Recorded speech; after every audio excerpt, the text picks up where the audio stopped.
The things that she said in the live stream were absolutely disgusting. I don't blame her. I blame the people in her live stream. The people like Colby. The people like Kathy. The ones who are encouraging her with incorrect and false statements. Yes, it takes someone to apologise. But to keep making these same mistakes, you can own up to your mistakes as many times as you want. But if you're going to keep making them, they don't become mistakes. They become choices. So it's like... Hey everyone, welcome back. So I wasn't really sure where to even begin with the video I want to do today because there's just so much I want to talk about. The first thing obviously is what you just heard. That was a response video from Lauren. And I'm only going to talk about like the last part, what she says, that this particular person, but I'm just saying in general, she's saying that, when you make mistakes and you apologize for them, but you keep making the same mistakes over and over, and then you keep apologizing for those mistakes, they stop being mistakes and they start being choices. Now, I guess in some cases that could be true, but because she's the one saying it, right? Lauren, the same woman who's been defending Alicia's choices since she started her social media pages. Lauren is basically in every single video's comment section defending Alicia, supporting Alicia in her choices, right? So what we don't ever see from Alicia, though, is an apology. Now, when someone apologizes, especially a public apology, I doubt they're just doing it just to do it. Now, whether that's the case or not, it's kind of hypocritical of Lauren to say, well, she apologized to me and a few other people, but she keeps doing the same thing and then she keeps apologizing for it and she's not stopped doing it. What do you think Alicia's been doing? She won't even give a public apology. She won't even explain any of the choices that she's made. Like, I don't know, telling everyone her kids' medical traumas and their medical conditions. And then we see in some videos, she stopped posting herself drinking and stopped doing a few things. You could see that Alicia, I don't know, she's trying to make changes to her channel, but she don't even have the stones to even apologize for the things that she's done. But the one person that's always defending her, I guess, has the audacity to talk about somebody else's public apology when the woman that you've been defending can't even give an apology herself. And these are choices Alicia's making, and she knows a lot of them are wrong. I will say that since starting my channel, I have seen many creators who talk about the same subject, the Dr. D dozen, post things, say things, and then come back and apologize for it or take it down. And that's just what happens. I'm seeing from YouTube is that, yeah, people say things, they make mistakes, they get more information about something, it might change their minds later on. Okay. And so they want to give an apology. They want to explain to their followers like, hey, what I said was wrong, or maybe I overreacted in a last video, so I took it down, or I shared too much information. I apologize. People apologize all the time. And then they also say, moving forward, I'm going to make sure that I don't do this or that. And it's the followers' decision if they want to keep following and supporting that person or just cut ties with them. For me, whether I agree with someone's content or not, I'm more looking at their character. Can they, take responsibility for things that they've said or done? Do they apologize when they feel that they've, done something wrong, or if their followers weren't happy with something? And even if I don't agree with that person's content, I can actually respect them as a person, thinking, wow, at least they can take responsibility. But guys, the one person that I've never seen take responsibility for anything, is Alicia Doherty. We've seen Just the Bells come out and apologize and try to make changes to her channel, and she got so much respect for that. With Alicia, guys, I'm just going to say it. I think her ego is too big. I think she's a narcissist, and to say that she is sorry for something would be her admitting fault, and she doesn't have the capabilities of doing that. But when you have someone like Lauren, who, like I said in my last video, is more like a spokesperson, she does defend Alicia and she does support Alicia, and she has that right. But when Lauren does make videos and speak on things, she is in a way representing Alicia. So if she's going to say, for, the creator, I believe she's talking about, is Honora, for apologizing but saying, well, she's just going to keep doing the same thing over and over, so no one should accept her apology, and it stops becoming, a mistake and more of a choice. Well, that's not very fair, because you would defend Alicia the same way. And if Alicia was to make an apology and people had that to say in regards to an apology, you would be right there coming to her rescue saying, oh, you guys are awful. What do you want her to do? She apologized. What more do you want from her? So it's just, Lauren is just a little hypocritical. Yeah, so that's my take on that. Our New Year's resolution as a family is to spread more love and kindness and continue to give back on a regular basis. So we have decided that in the new year, every month we are going to create a fundraiser for a different organization that is meaningful to us, and that we will donate match up to $2,500 a month to that organization for January. Really quick, I want to know whatever happened to this donation thing. So while we're on the topic of public apologies, addressing criticism, things like that, there's this article that was recently published. I'll have to get the name because I don't see it on here. But it's talking about a lot of the criticism that Alicia is getting online for the content and the information that she has shared on her children. So it's interesting to see that a lot of the criticism made by YouTube creators when it comes to the Doherty Dozen, it's moving away from that, and now it's being publicized in articles. I would say 99% of the articles on the Doherty Dozen are positive. It's about Alicia adopting these children with medical issues and how she's such a wonderful savior. So I'm going to read a little bit of this article to you guys, and a lot of it's going to sound very similar to what us creators are making, the content that we're putting out there about them. So this headline is Disclosing Kids' Private Information and Bashing Bio Parents. One of the major reasons why the Doherty Dozen has come under scrutiny is concerns about Alicia's failure to protect her children's privacy, especially concerning the number of times that Alicia has disclosed her children's diagnoses, medical conditions, or behaviors to her millions upon millions of followers. In the shocking video, she disclosed one of her adopted son's list of diagnoses, creating a list to shock viewers with its extensiveness. This list included extremely private information all the way down to the traumatic homes he lived in. She went on to say that he was dealt with the worst of cards in life, or dealt the worst deck of cards in life. The video left many wondering how this child will cope later in life, when his entire medical record and traumatic history are public online for anyone to find. In another instance, she took a photo of her son kneeling by a toilet, went into a detailed explanation of how struggles with pica, how he had swallowed pennies, needed impulse control medications, and would jump out of a 2-story window given the chance. Alicia frequently discloses her kids' private information to gain attention and sympathy. Even in her coverage for major media outlets, she described her kids as being aggressive and prone to fits of rage. In one shopping haul video, she filmed herself buying adult diapers while announcing, "Some of my kids battle incontinence." In another post, she compared her child to a dog, saying they were going through a coprophobia phase, sorry I pronounced that wrong, and made it obvious which child she was talking about.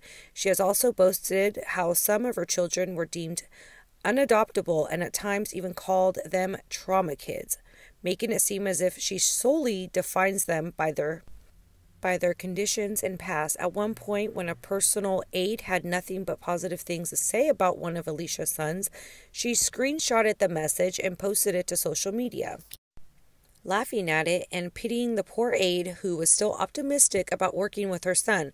Her kids, being well-adjusted children and excelling in school and therapy, invokes sarcasm and bullying because she knows it will garner her less attention and sympathy for being a heroic mom to unadoptable children. So the text was, "Yes, all set. James was a delight, very agreeable. I look forward to working with him." Then Alicia responds, I saw your text when I was at work and I laughed out loud. No one's ever used the words James and delight in the same sentence. I'm glad today went well. Please feel free to reach out to any us if any issues arise, Alicia. That may have been me or a texting error by her. I'm not sure. Goes on to say, many have even criticized her tendency to side in shade towards her children's biological parents. Publicly on social media, in one post, she exposed a biological parent for chain smoking and accused her of being the reason the children suffered from asthma. While perinatal abuse of any form is never acceptable, one must tread carefully when adopted and foster children and understand they may have complex relationships with their parents. Despite their parents' shortcomings, some children still do defend and love their biological parents, while others are still trying to come to terms with growing up in an abusive environment. Growing up and seeing their adopted mother trash the woman who gave them birth will not sit well with any of the kids, who would likely prefer the details of their lives before adoption not be disclosed either. Shopping addiction and food waste. Even those only familiar with Alicia's morning routines and shopping hauls will quickly find them problematic. Alicia gets views by using the shock factor and does this by creating enormous displays of food daily, gifting her children thousands of dollars worth of presents for every birthday, pulling in enormous fast food orders, and regularly blowing thousands filling up shopping carts upon shopping carts at the grocery store. Part of her shopping addiction includes having to buy things in 12 because she has 12 kids, even if not all the kids need that product. For example, recently she bought all 12 kids new toothbrushes. In another instance, she bought all 12 kids a McDonald's McGriddle meal, which included a sandwich, hash browns, a large drink, which was very likely too much food for the majority of her young kids. In another instance, she bought 20 McFlurries and 20 McDonald's apple pies, which seems unnecessary for 14 people, especially when each child could have just had one or the other for dessert. Additionally, she seems to spend the majority of her day in the kitchen making enormous meals and snacks for her kids, most of which likely go uneaten. In one video, her daughter was complaining that she wasn't hungry and didn't want dinner. Alicia stated that she didn't care whether the kid ate or not. She just wanted to film them making the dinner, solely to have content to share. Alicia is also very prone to flaunting her money. She recently gifted both her teenage sons brand new cars on their birthdays, along with gaming monitors, desktops, workout equipment, multiple Nike outfits and sneakers, and plenty of other miscellaneous gifts. In one instance, she gifted her son hundreds of dollars worth of expensive presents in front of his bio mom. I remember that, who was also flown across the country as part of her son's gift and very likely doesn't have the means to gift her son such extravagant luxuries. While it's certainly sweet of her to treat the kids from time to time, it is quite clear that she's trying to win them over with money and extravagance when many of them likely would rather spend time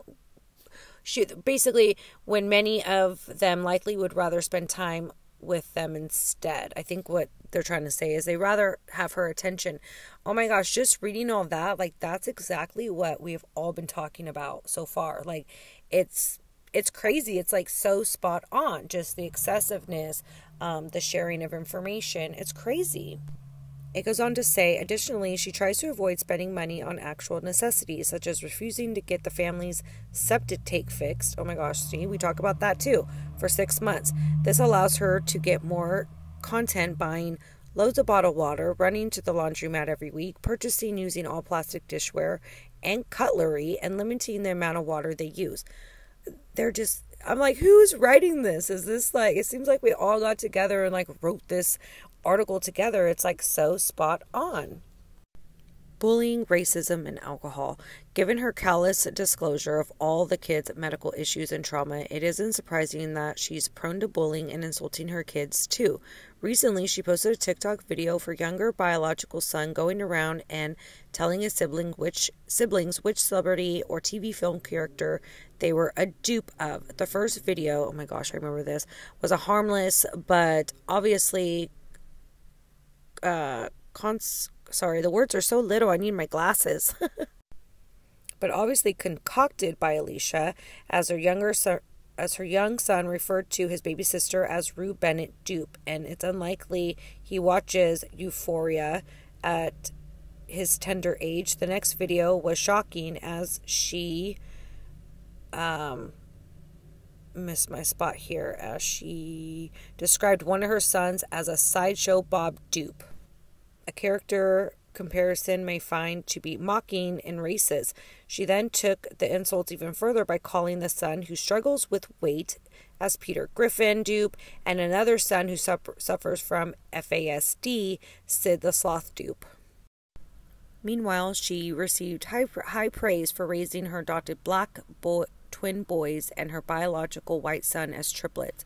However, these media outlets failed to mention how she began referring to them as her Oreo triplets. She would even position them to have their bio son in the middle so they would be in perfect Oreo order. So disgusting.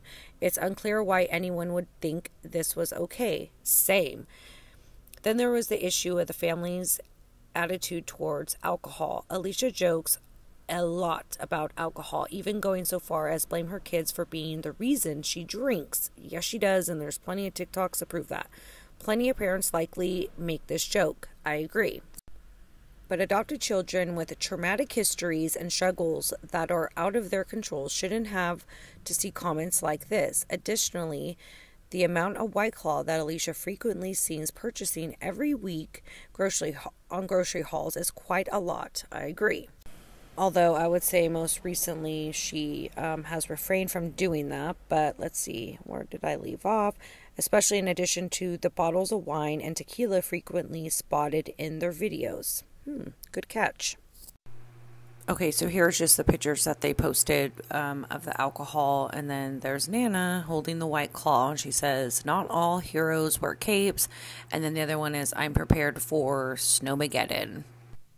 Even more concerning than her drinking habits is the fact that her alcohol is always sitting out on the open on counters and in the fridge. Proof that this is a very bad idea is the fact that she has mentioned her White Claws going missing. Meanwhile, studies have found that individuals with FAS are at a higher risk of suffering from substance abuse and addiction.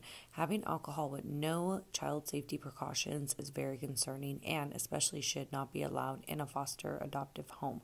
While Alicia and her husband can't be barred from drinking, it seems like a given that parents in their situation would be discreet and careful about what they expose their kids to when it comes to alcohol. The Doherty dozen children don't belong on the internet. Even without the ignorance, insults, disclosing a sensitive information, insane spending, bio-parent bashing, alcoholism, and waste, the Doherty dozen still doesn't belong on the internet.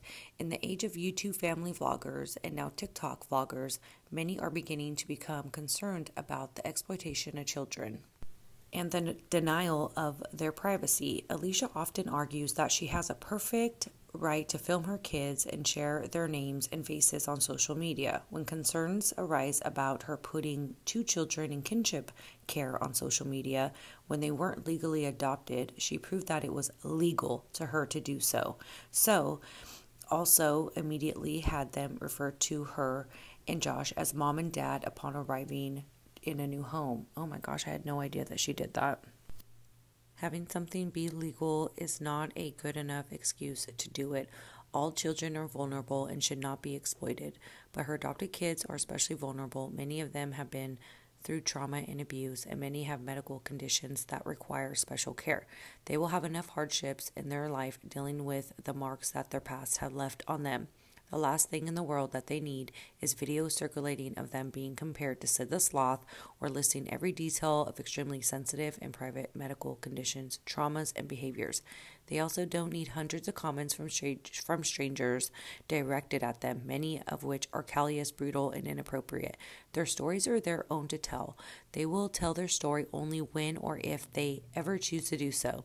Their life stories and traumas and struggles are not Alicia's to share or exploit for money, and they never will get that choice. Okay, so before I end this video, I want to show you guys something. So this is Children Awaiting Parents, their website. They used to have the Doherty Dozen under their success story, and it talked about how they adopted all these children with FASD and how children awaiting parents help them, I believe, get a placement or two. I'm not quite sure how they helped, but they did use this resource at one time. Now, there's been a lot of people that have emailed children awaiting parents and have kind of, I don't know, gave them the gist of what Alicia's doing with the children that she adopts. Exploits them online, makes content centered around their traumas and their past.